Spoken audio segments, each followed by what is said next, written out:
Next to participate, I'm gonna invite her number 3. Please come and give your. అందరికీ నమస్కారం. నా పేరు విశ్వలేఖ.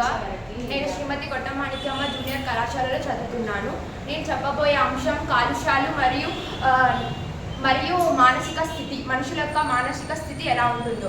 First కాలుష్యం అంటే ఏంటి? కాలుష్యం అంటే నీరు, మట్టి, నేల మాత్రమే కాదు కదా. కాలుష్యం అంటే మన యొక్క ఆరోగ్యం, మన యొక్క అభివృద్ధి, దేశం యొక్క భవిష్యత్తు తరం ఎలా ఉంటుందో నిర్ణయించేదే కాలుష్యం.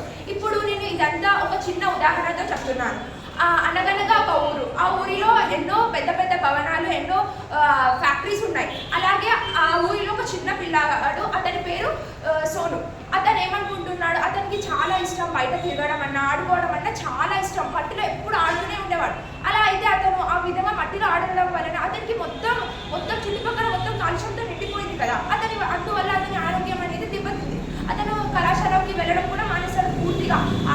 అట్లా మొత్తం ఆరోగ్యం మొత్తం దెబ్బతినడం వల్ల వాళ్ళ అమ్మ నాన్న కూడా చాలా బాధపడ్డారు. ఎందుకు సోనుకి ఇలా అయిపోతుంది, ఎందుకు ఆరోగ్యం మొత్తం నాశనం అయిపోతుంది. అతను ఒక రోజు అతని తర్వాత చాలా రోజుల వరకు పాఠశాలకు వెళ్ళలేదు. చాలా రోజుల తర్వాత అతను వెళ్ళాడు. అప్పుడు వాళ్ళ ఉపాధ్యాయులు అడిగారు, ఎందుకు సోనును చాలా రోజుల నుండి కళాశాలకి రావడం లేదు అంటే సోను చెప్పాడు, నాకు ఆరోగ్యం బాగుండడం లేదు, ఇలా అవుతుంది అని. దీనికి ముఖ్య కారణం ఏమిటి అనేది తన ఉపాధ్యాయులు తనకు వివరించారు. ఏమని చెప్పారు, నేటి కాలంలో మొత్తం ప్రపంచం అంతా కాలుష్యంతో నిండిపోయింది. దానివల్ల ఎన్నో రకమైన ఆరోగ్య సమస్యలు అనేవి మనుషులకు వస్తున్నారు. చాలా వరకు ఇబ్బంది పడుతున్నారు.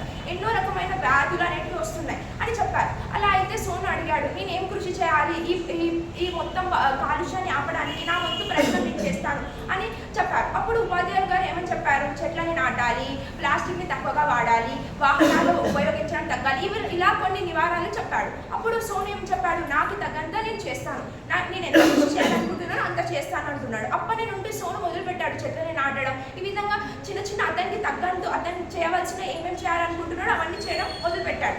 అప్పుడు మనకు అర్థమవుతుంది కదా, ప్రతి ఒక్క చెట్టు అనేది మనిషితో అన్న ఉపయోగం ఉండదేమో తెలియదు, కానీ చెట్టుతో ఖచ్చితంగా ఉపయోగం అనేది ఉంటుంది. అక్కడికి చెట్టు ఎలా అంటే అది చనిపోయిన తర్వాత కూడా మనుషులకు మంచిగా ఆహారం అన్నీ మనకు మనకు కావాల్సిన ప్రతి వస్తువు అనేది చెట్లనే ఉపయోగపడుతున్నాం మనం. ఇప్పుడు ఎలా తయారైంది అంటే ప్రతిదీ, అప్పుడు ఒక పూర్వకాలంలో క్యాన్సర్ అంటే అమ్మో క్యాన్సర్ అనేవాళ్ళు. ఇప్పుడు ఎలా తయారైనారు, క్యాన్సర్ అంటే క్యాన్సరే కదా. అప్పుడు 100లో ఒకరికి వస్తుంటే ఇప్పుడు 10లో ఇద్దరికి రావడం అనేది మొదలైంది. ఆ విధంగా జరిగిపోతుంది. అంటే ఆ విధంగా మనం ప్రకృతిని నాశనం చేస్తున్నాం. ఇప్పుడు ఏదైనా ఒక కవర్ అనేది, ఏదైనా ఒక ర్యాపర్ అనేది మనం మట్టిలో వేస్తే అది డీకంపోజ్ కావడానికి 100 సంవత్సరాలు పడుతుంది. అంటే ఇప్పుడు నేటి కాలంలో మనిషి 60 సంవత్సరాలు మాత్రమే బతుకుతున్నాడు. అంటే మనం ప్లాస్టిక్ని ఎలా చేస్తున్నాం, మనం చనిపోయిన తర్వాత కూడా అది భవిష్యత్ తరానికి తీసుకెళ్తుంది. మనకి ఎలా అయితే మన పూర్వీకులు మనకి ఎలాగైతే అందమైన ప్రకృతిని మనకి ఇచ్చారో అదే విధంగా భవిష్యత్ తరాలకి కూడా అంతే అందమైన ప్రకృతిని మనం ఇవ్వాలి. అది మన అందరి బాధ్యత. నేను ఒక నిదానం చెప్తాను. ప్రతి ఒక్క చెట్టు ఒక ప్రాణాన్ని కాపాడుతుంది. ప్రతి ఒక్క ఆశ ఒక చెట్టుని కాపాడుతుంది. అడవిని కాపాడాలి, ప్రకృతిని రక్షించాలి. ఇది మన అందరి బాధ్యత. ధన్యవాదాలు.